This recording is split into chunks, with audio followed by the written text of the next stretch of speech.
कुछ बात है कि हस्ती मिटती नहीं हमारी, सदियों रहा है दुश्मन दौरे जहां हमारा। दोस्तों 1947 में भारत को आज़ादी मिली थी, लेकिन उस आज़ादी को कायम रखने के लिए हर रोज़ कोई ना कोई अपना सर्वोच्च बलिदान देता है। उसी को नज़र रखते हुए हम हमारा नया प्रोग्राम आज से स्टार्ट करने जा रहे हैं। उसका नाम रहेगा वीर। तो आज इस प्रोग्राम के पहले एपिसोड में हम जो बातें करने जा रहे हैं उससे पहले काइंडली सभी चैनल को सब्सक्राइब कर लीजिए। सब्सक्राइब करने के साथ साथ नोटिफिकेशन बेल भी ऑन कर लीजिएगा, और वीडियो अगर आपको अच्छा लगे तो वीडियो को लाइक और शेयर करना मत भूलिएगा। तो जैसे हमें पता है कि यारो हमारा भारत का हर एक कोना वीरों से भरा हुआ है।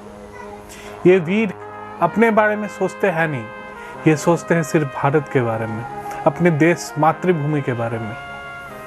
और एक बात मैंने देखा है, मैंने नज़र किया है कि हमारी जो भारत माँ है वो सबको अपना सेवा करने का मौका नहीं देती है। वो मौका देती है सबसे अपने अच्छे बच्चों को, जो सबसे उम्दा है, सबसे बढ़िया है, उन्हीं को अपना सेवा करने की मौका देती है। उन्हीं में से एक थे हमारे आसाम के कैप्टन जिंटू गोगोई, वीर चक्र 17th गढ़वाल रेजिमेंट के ये वीर।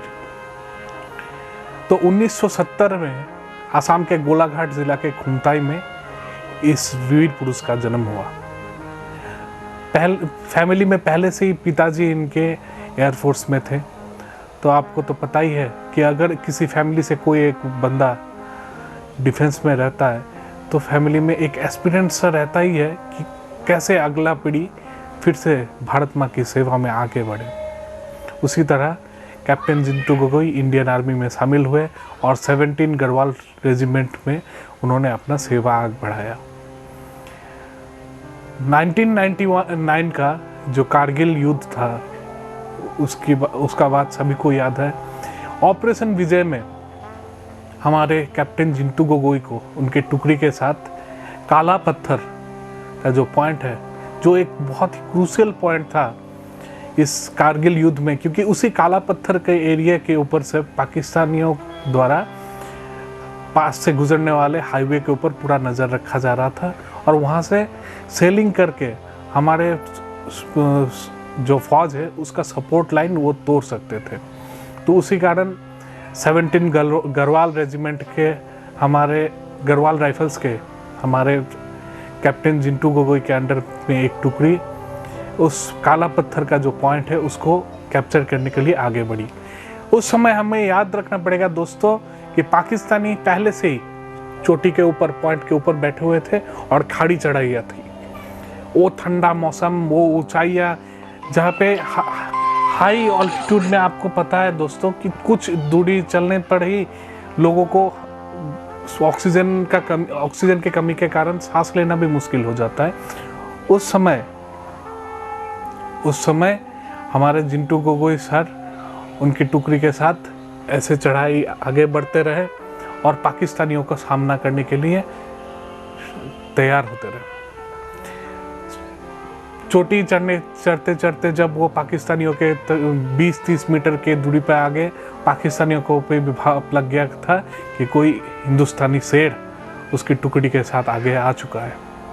तभी पाकिस्तानियों ने जिंटू गोगोई को सरेंडर करने के लिए कहा, और कहा कि अगर वो सरेंडर कर देंगे तो उनकी जान बख्श दी जाएगी।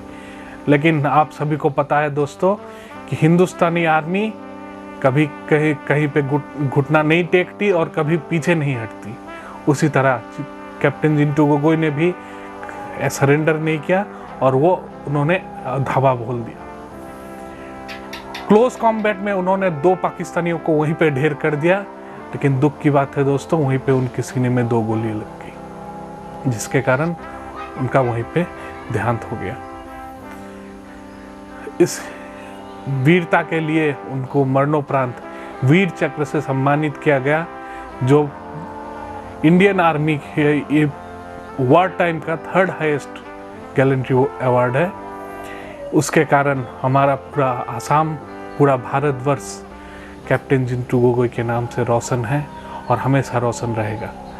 जब कैप्टन जिंटू गोगोई को कौशिक थिंग्स चैनल की तरफ से सलाम। अगले एपिसोड में फिर से किसी वीर के बारे में हम जानेंगे।